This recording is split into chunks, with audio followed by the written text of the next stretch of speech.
The coating durability test puts XS through a cycle of 10,000 strums.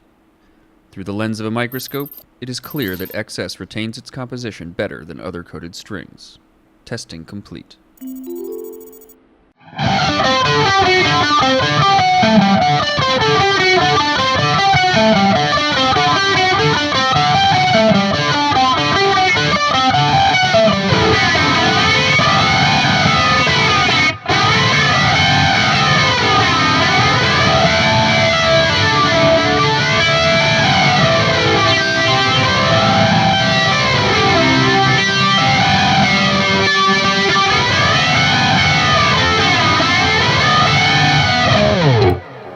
Is that long enough? Hey everyone, this is Chris Keys, Forward from Your Guitar. This is Chris Shiflett of the Foo Fighters. He's testing out the YouTube algorithm, see how accurate it is, because I'm sure you guys recognize that riff. Chris, how you doing? Good, how are you? Real good, man. This is a long time coming. I know we tried to set this up several times. It's finally here in your guys' studio. Yep. So let's talk about your gear. I think we kind of have like a quasi pseudo live setup of what you typically use. Yeah, this is totally my live rig right here for sure. I mean, maybe I might take a few more guitars than that, but these are most of my main ones. Cool. Well, let's dive right into it. You got Les Paul here. What's this story? The story behind this Les Paul. This is a '57 Goldtop, or that's how it started its life. Oh, wow. Somebody somewhere along the way took the gold off it. So. But I think it's all the rest of it is still original. The pickups is certainly original. Mm-hmm.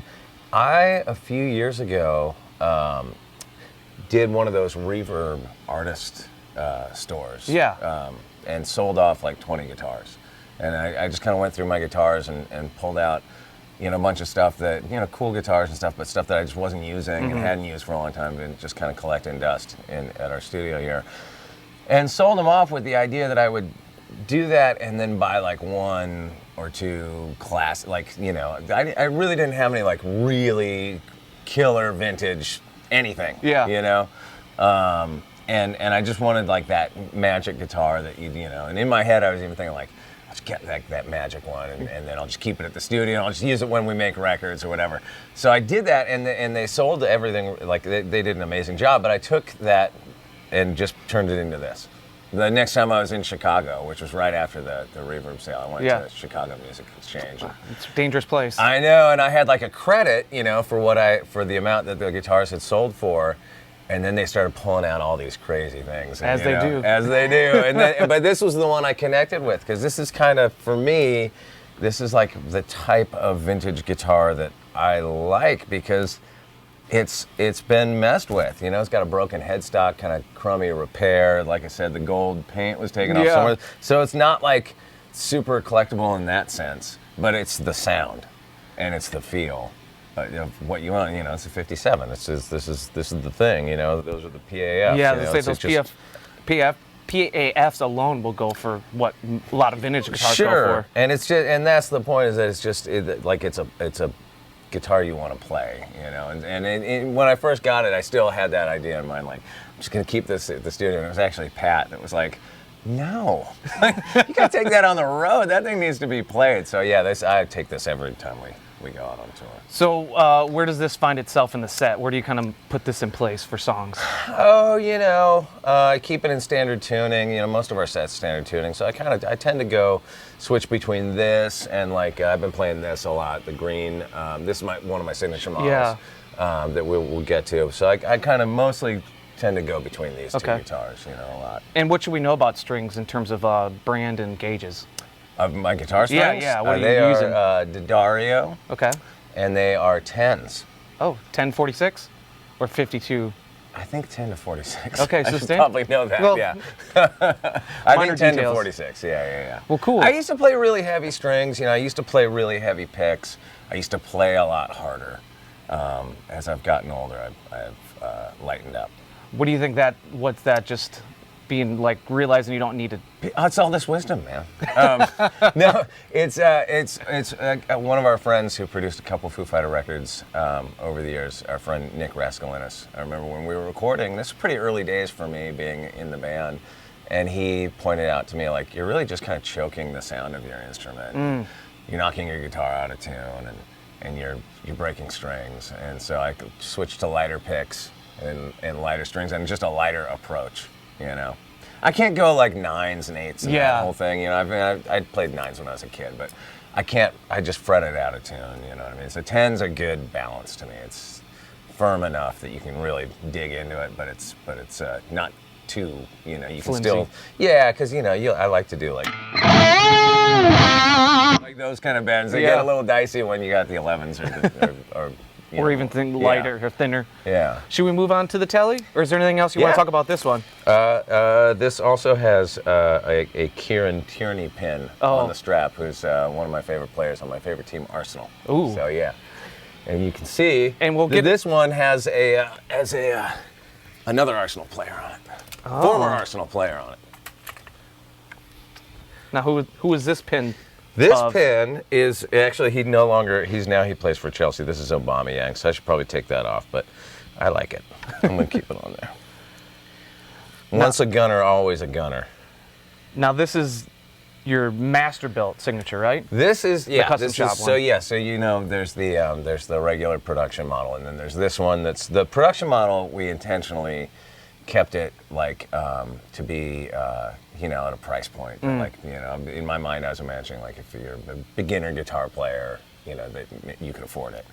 This one we did the opposite. Because of that, you know, you have to kind of cut some corners. You know, it's a great guitar, but it's not like, you know, all the bells and whistles. And this one, I literally said to the folks at Fender, like, let's do all the bells and whistles on this one. Make up. Yeah, so it's master build. It's got Lindy Fralin noiseless P90s in here that I think are slightly overwound. The rosewood with the block inlay. It's like, you know, kind of lightly reliced and really beautiful. The first prototype that they sent me was perfect. I was like, I have no comments. Just do that. Wow. That's perfect. That's rad. Yeah.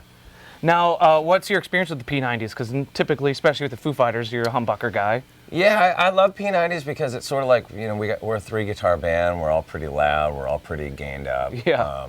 Most of the time, and yeah, so you're sort of like trying to carve out a little tone space of your own in there, and I feel like the P90s kind of do a nice job of doing that because it's just a little different than what else is going on stage. Well, cool. You mind? Let's hear this bad boy. I was just thinking, God, I hope it's tuned up.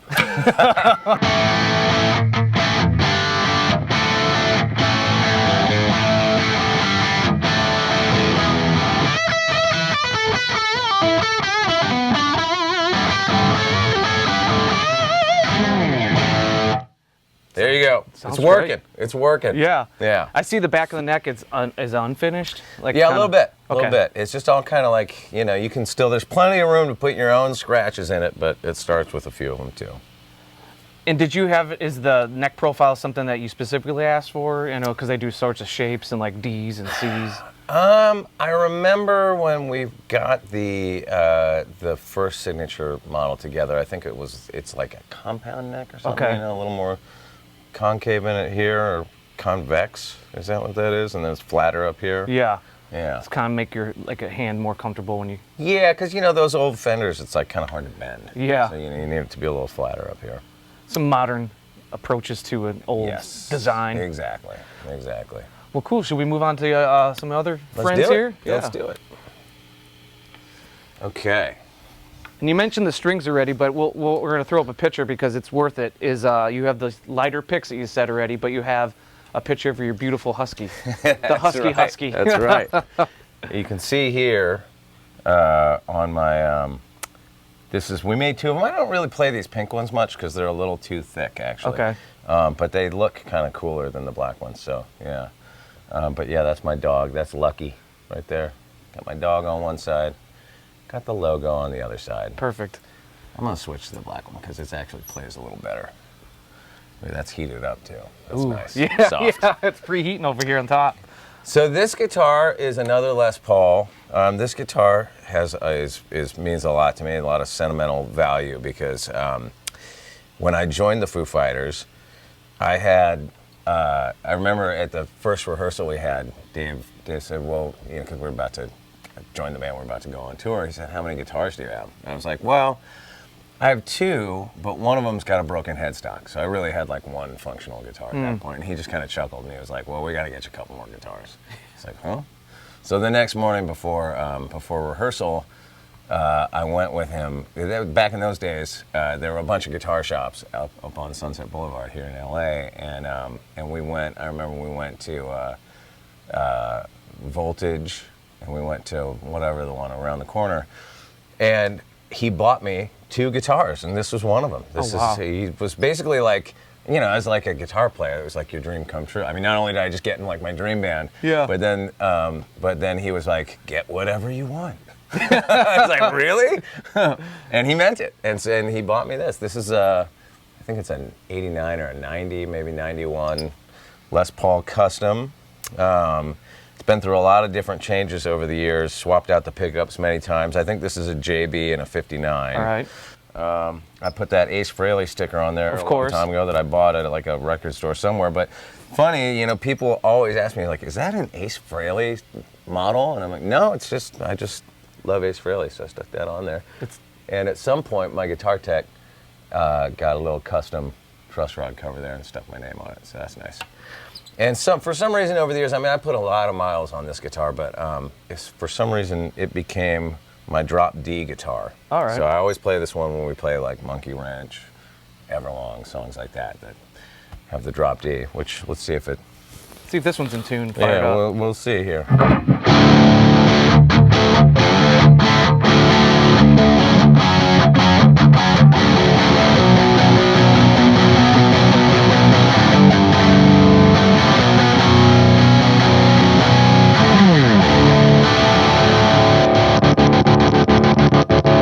Yep, Man. that is my drop D guitar. That does the thing, man. It I does can see the why thing. like Yeah. it's drop D. It sounds great. Being Yeah, I love it, man. It's, you know, I love these Seymours. I mean, you never go wrong with a JB and a '59, that's for sure. It's great how like these Les Pauls didn't leave the factory in this color, but the way that these like they're fading, almost like that patina yellow. Yeah. It's so cool. This was in my memory. This was fucking white when I got Yeah. it. You know what I mean? So that's like a lot of years of, you know, whatever smoky venues. Yeah. Yeah. Well, right on. Let's keep this train moving. All righty. This is a Gibson Flying V. That And it is. This was one of the first, like, I never bought new guitars when I was a kid. You know, I got like, it's not here, but my first real guitar was a Les Paul, and I bought it off a kid at my school. You know, really, my mom bought it off a kid at my school. Let's be honest. I mean, let's be honest about it. Yeah. My first guitar was a little Takamine. Oh, really? Explorer shape, and it was like, I'm pretty sure it was a copy of an Aria Pro 2, which is funny that somebody would copy that. But yeah, but I had that guitar for a couple of years. But then, you know, when I got into high school, I remember this kid at my school was selling his Les Paul, and so I sold the Takamine, and then my mom covered the rest. So anyway, so I always bought used guitars or whatever off people, and only ever had a couple anyway. But this was one of the first brand new guitars I ever ordered from a guitar company. And I remember this was must have been around, it had to have been like around 1 by 1, okay, maybe, or for that tour. And you can see we were going on tour over in the UK and Europe, and I had this plan that I was going to buy a sticker from every country that we went to, but then I forgot after you got too Scotland deep. and Ireland. Yeah, I didn't make it very far, so one of these days I got to put all the rest on there too. I have a feeling you'll be visiting those places again. We could be. You never know. Yeah, but yeah, I love this. I always loved Flying Vs. You know, whether it was like Michael Schenker or Randy Rhoads or whoever, you know, playing these things. I just always, I don't. There's just something about them, as impractical as they are when you're sitting down. God, they are like amazing to play standing up. Yeah. And they always sound great. You know.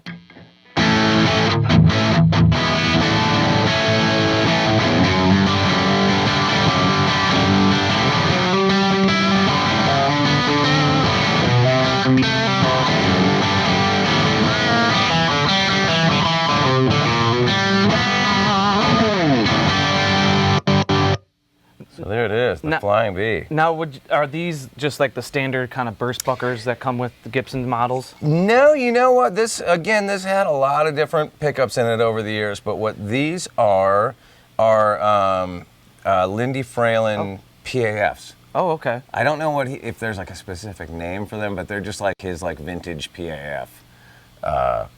in there, and maybe in there too. But yeah, I love them. They're really musical. Like they're really, even when you're like really broken up, like I am right now. They've just got it. They're like not as high output. They're not that super modern high output thing. You know what I mean? They're just a little more like, you know, you can hear every note in the chord. Clarity. Yeah. Now, you've mentioned a couple of times kind of going through pickups. Is that like, are you chasing a thing, or what like provokes you to keep swapping stuff like that? Yeah, when I was younger, you know, and when I first started touring and stuff, it was in the 90s. Yeah. So everything was about the hottest pickups and the biggest fucking magnets and all, you know, all that sort of thing. So it's funny because actually my very first, the guitar I was talking about a minute ago was an 82 Les Paul. It's black. It was called a Black Beauty, but it really doesn't seem to have anything to do with the original Black Beauties. Yeah. And so that was an 82, and then I swapped out the pickups so many times. I don't know whatever happened to the original pickups, you know what I mean?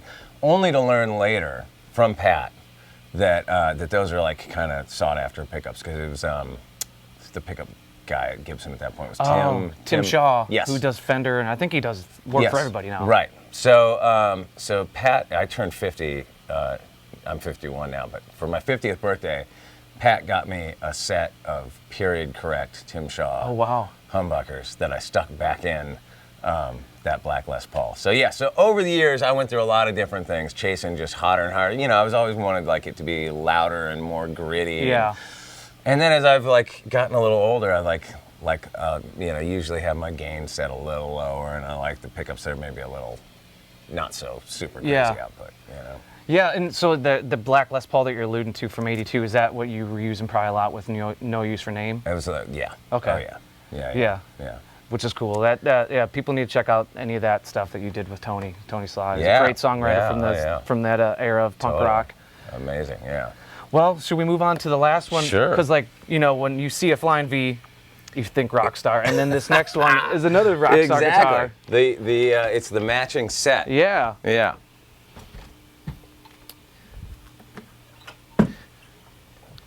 Now this one, when I was talking about Dave buying me guitars, this was the other guitar. This was actually the first guitar we bought that day.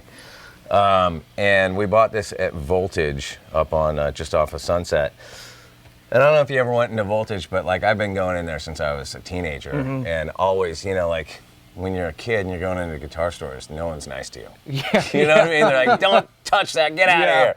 So I'd been having that experience, and I never bought a guitar in there. They're all, you know, there's always all these beautiful vintage guitars, and so to go in there with Dave Grohl and his AmEx was like honestly, like it was like that was a real moment for me. Like, yeah, put that on the credit card, you know, I'll take it. I won't even play it. Yeah, and I actually picked this up because I knew that Dave played Explorers back then, you know, in the early days of the Foo Fighters. And I picked this up kind of as a joke, and I said, oh, should I get this? And he was like, yeah, totally. I was like, what, really? Oh. And so I did. And you can see it's got a lot of scars from goofing around live over the years. I broke the headstock.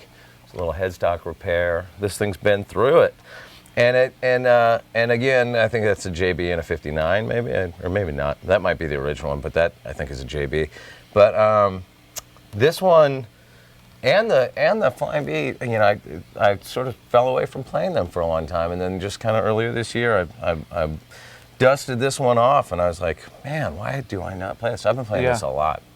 And again, it's one of those guitars that like you think it's like a goofy heavy metal guitar. Yeah. Maybe the most well-balanced guitar ever made. It's perfect. Yeah. Feels so good. It's so like ergonomically correct. And I love that you got the trash rod cover up here again. It's the cheapest way to get a signature model. Exactly. Gibson didn't even know they made me a signature model. They made me two. There you go. Yeah. Well, let's hear this one real quick. All righty.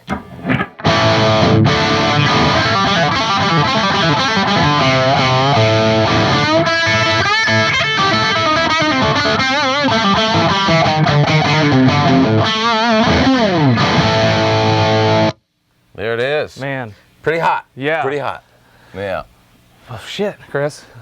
Let's talk about these hot machines over here. These things that are Okay. kind of like everything's barking out of. Yep. So what's your setup and how are you using all these amps? Okay, so I've had this basic setup for at least the last 2-3 Foo Fighter tour cycles. Okay.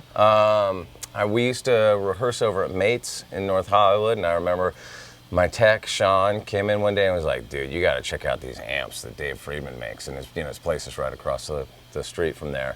So I wandered in, and they had one set up, the demo model, and I just fell in love with them, these Friedman Brown Eyes, and put in an order for one that day. Wow, yeah. And then I've been using them ever since. So that's really my main amp, is the Friedman Brown Eye. Okay. And I run this one in stereo. And I've been like messing around with stereo delays and stuff, particularly the Strymon Deco, which I guess we'll get to when we get to the pedal board. But I A/B between this. I pretty much set up like the Friedman that's my hot rock tone. Yeah. I don't use a lot of overdrives and stuff. If we're playing like the crunchy rock stuff, I like the amp gain. And then if I need something a little mellower, I switch it over to the Vox, which you can get super crunchy with this too, but I tend to not have it on that setting because I like to have it on more of like what I consider like a Tom Petty jangly grit. Yeah. It's not clean, but it's...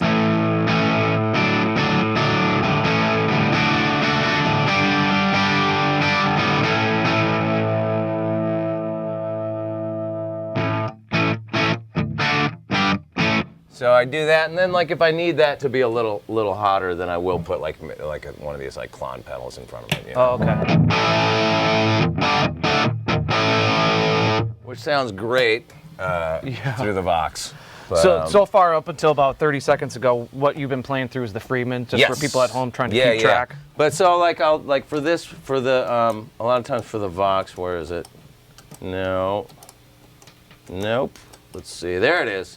Like the Vox, I will often play like a song like Aurora through that. Like I don't know if you know that Foo Fighters song, but it's just a little bit mellower. And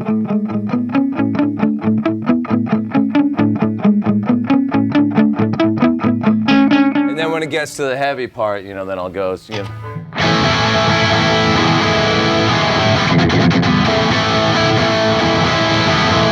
back to the Friedman. But that EL84 jangle has something to it that, like you're saying, like Tom Petty, what I mean? Like there's a certain... It's a classic, classic tone. YouTube. I don't know if this is true, but my man at Vox told me when I got these that the only other person with Vox 412s is Paul McCartney.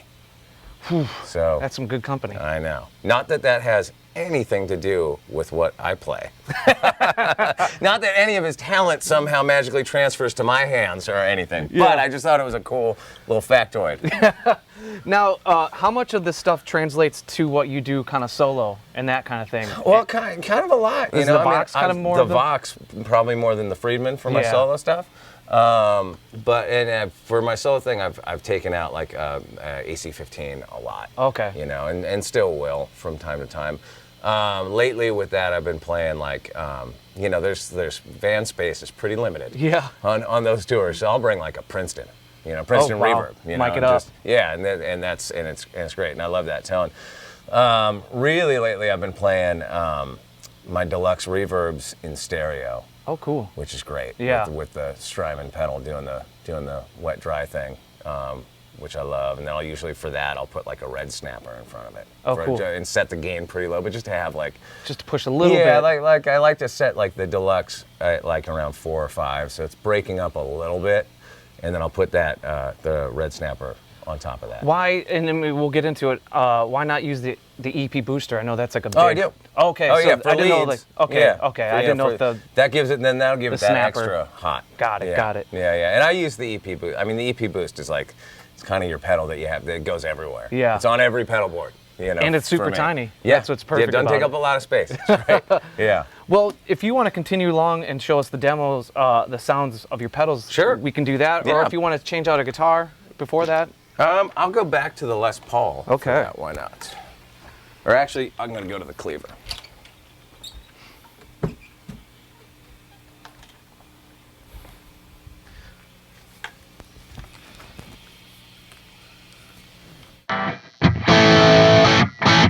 All right, where shall we start with the pedals? You lead this is I will have you know that My bandmates constantly make fun of me for the size of this thing. It is ridiculously big. There are a lot of pedals on it.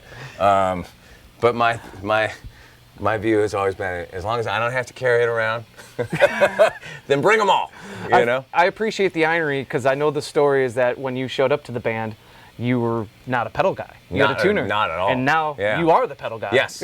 Well, because and it's an interesting thing, because in Foo's, and this is his maybe because I wasn't a pedal guy, I never had pedals. You know? I never had a delay my whole life until I joined the Foo Fighters. Yeah. You know. And there were songs that needed, like Aurora, you know, needs a very specific delay setting. Yeah.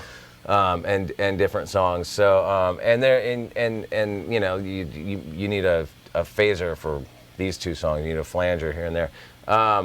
So it just started to grow and grow over the years. And every time we make an album, you know, there's like, here's buying gear that's kind of inspiring you when you're recording and stuff. And so there'll be like, you'll get some pedal and use it on like 3 songs on your new record. And you know, well, I got to put that on the board. You know what I mean? So it's been a lot of that over the years. So we can just go through. Yeah, go through and kind of show how you're using it. Beginning with the delays, I use these Strymon timelines because they can do a million different things. Yeah. And you can program them, so you've got all your presets. So like, you know, I have a specific setting for, let's see. I usually go, now I've been messing around a little bit with like stereo delays, you know? So I use that dual setting. But generally I have like 400 milliseconds kind of light. Yeah. Then I have like 400 milliseconds, a little heavier, you know, a little more, you know, more feedback, Trails. more mix, you know. Just as like those are just kind of go-to settings, you know. And then when you go through it, like there's a slap that I don't use so much now because I'm using the deco more for the slap thing. But then you go, it's all kind of labeled by song. So Walk, you know, that's one of our songs. At the beginning, you know, I have a sort of, you need a specific sound for it, right? Here, I guess I could demo that a little bit. So. All that stuff, you know, it has to be the same every night. So that's you know, that's how it is in this thing. So then the next one's Rope, you know.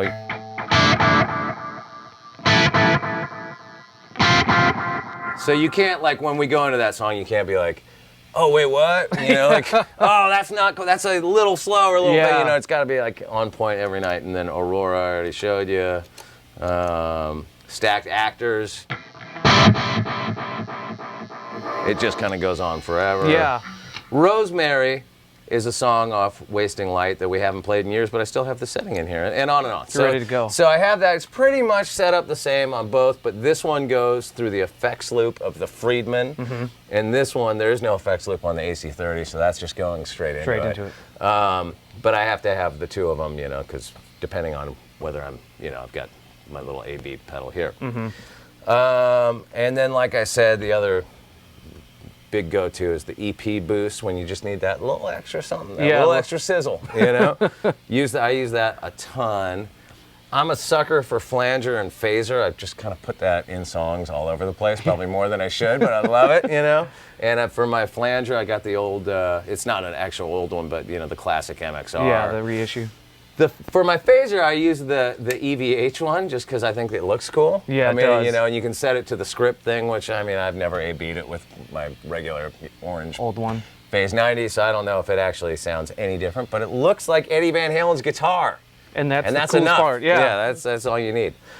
And because of that, it probably sounds like 5% better. Totally. Yeah. And as you know, it makes me play exactly like Eddie Van Halen. Right. And then the Holy Grail I have for the reverb. Reverb is always dicey. It always feels like you've got way too much or nowhere near enough. Yeah. You know what I mean? So I have it marked for different songs in the set, you know, depending on if I'm kind of in a hot tone or not. The Micropog. It's one of those ones, I only use this for like one song, but I try to slip it in as much as I can because it just makes you feel like you're like in Prince's band or something. Yeah. You know what I mean? It's just, You were riffing earlier and it was huge. Yeah. Oh wait, it's not on. Hold on, let's.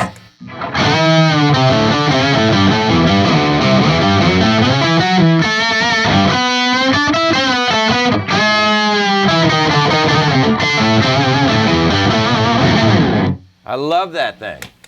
Why can't I just do that all the time? Yeah, right. You know what I mean? Chorus, classic Boss chorus. We use a lot of chorus here and there for that little extra bit of jingle jangle.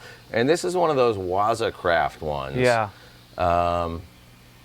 This one I set the way I have it set here the day that I got it, and I've never changed it. Yeah, which seems to be a running theme for most of my gear. I just find the tone and then set it and forget it. I kind of leave it there. This is, I freaking love this pedal, the JHS Muffaletta. Yeah. Because it's got like every big muff in there, that they ever made. And it varies sometimes. As you can see, I have it marked out for this one. Yeah, I was gonna say, where do you land on it? I landed on this one for a long time, and then I switched to this one recently because I just like it. And usually if I'm gonna use that, I might use it on the Vox, but it sounds great if you go to the clean tone on the Friedman, which is a beautiful clean tone, and then you put that thing in front of it, wow.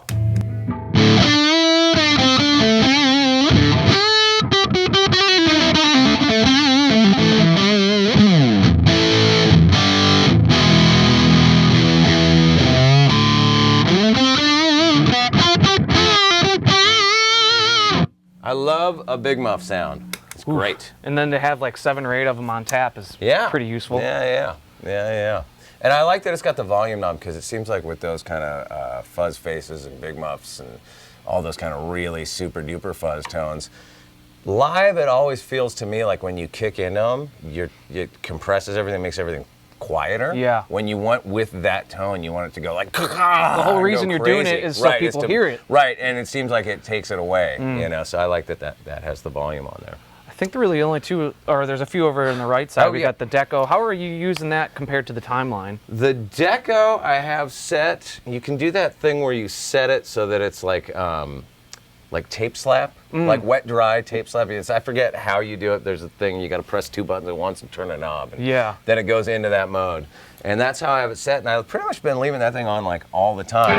And you can see, I have it. There's no real slap to it, but you could have it that way.